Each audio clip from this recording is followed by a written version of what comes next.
السلام علیکم ورحمۃ اللہ وبرکاتہ۔ بسم اللہ الرحمن الرحیم۔ شیطان کا انسان پہ تسلط کیسے ہوتا ہے؟ قرآن مجید سے اعراض کی دنیاوی زندگی میں یہ دوسری سزا ہے کہ اللہ تعالیٰ ایسے شخص یا پوری قوم پر شیطان مسلط کر دیتے ہیں جو مرتے دم تک کسی گمراہی کے راستے پر نہ صرف جمائی رکھتا ہے بلکہ اسے اس فریب میں مبتلا رکھتا ہے کہ تم جس راستے پہ چل رہے ہو یہی صراط مستقیم ہے۔ اللہ تعالیٰ کا فرمان ہے وَمَن يَعْشُ عَن ذِكْرِ الرَّحْمَنِ نُقَيِّضْ لَهُ شَيْطَانًا فَهُوَ لَهُ قَرِينٌ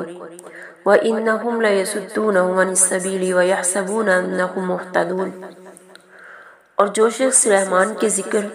یعنی قرآن مجید سے غفلت برتا ہے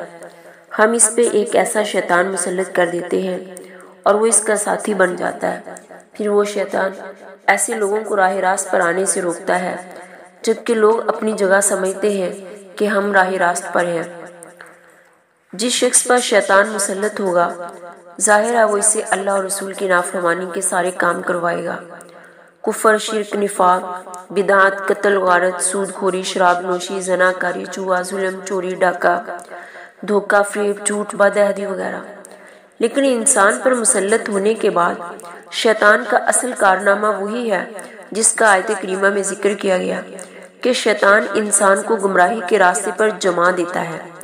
پھر گمراہی کے راستے کو اس قدر خوشنما بنا دیتا ہے کہ انسان گمراہی کو ہی ہدایت سمجھنے لگتا ہے، باطل کو حق اور حق کو باطل سمجھنے لگتا ہے، جھوٹ کو سچ اور سچ کو جھوٹ سمجھنے لگتا ہے، نیکی کو برائی اور برائی کو نیکی سمجھنے لگتا ہے۔ شیطان کے اس مکر و فریب کو اللہ تعالیٰ نے بعض دوسرے مقامات پر یوں بیان فرمایا وَزَيَّنَ لَهُمُ الشَّيْطَانُ مَا كَانُوا يَعْمَلُونَ، اور شیطان نے انہیں ان کے اعمال خوشنما بنا کر دکھائے ہیں۔ یہ شیطانی تسلط کا ہی نتیجہ تھا کہ فرعون اپنے آپ کو ہدایت یافتہ اور موسیٰ علیہ السلام کو گمراہ سمجھتا تھا۔ فرعون نے موسیٰ علیہ السلام کو مخاطب کر کے کہا میرا خیال ہے تم پہ جادو کیا گیا یعنی تم راہ راست سے بھٹکے ہوئے ہو،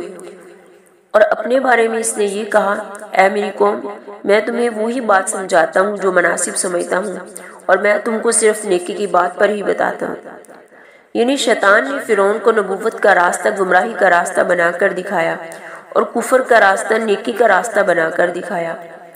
عہد نبی صلی اللہ علیہ وسلم میں یہودی سردار کعب بن اشرف مکہ گیا تو قریش مکہ نے اس سے دریافت کیا تمہارے نزدیک ہمارا دین بہتر ہے یا محمد صلی اللہ علیہ وسلم اور اس کے ساتھیوں کا دین بہتر ہے؟ ہم ہدایت یافتہ ہیں یا محمد صلی اللہ علیہ وسلم اور اس کے ساتھی ہدایت یافتہ ہیں؟ کعب بن اشرف نے جواب دیا تم لوگ محمد صلی اللہ علیہ وسلم اور اس کے ساتھیوں سے زیادہ ہدایت یافتہ اور اعلیٰ دین پر ہو۔ یہ انداز فکر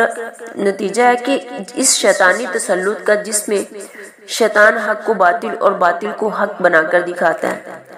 آج بھی قرآن مجید سے اعراض کرنے والوں کو شیطان نے اسی فریب میں مبتلا کر رکھا ہے۔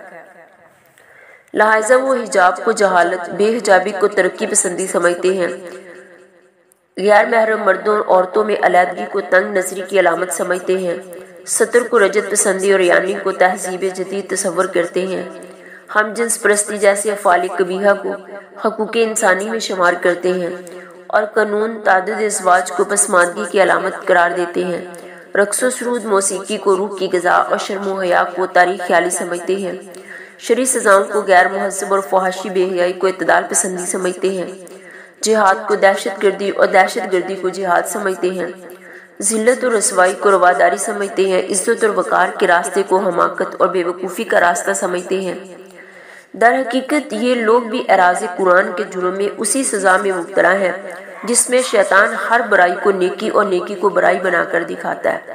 حتیٰ کہ تباہی اور ہلاکت کے کنارے پر پہنچ کر بھی شیطان اپنے شاگردوں کو یہی باور کراتا ہے کہ بیٹا فکر نہ کرو تم جنت کی وادی میں پہنچ رہے ہو۔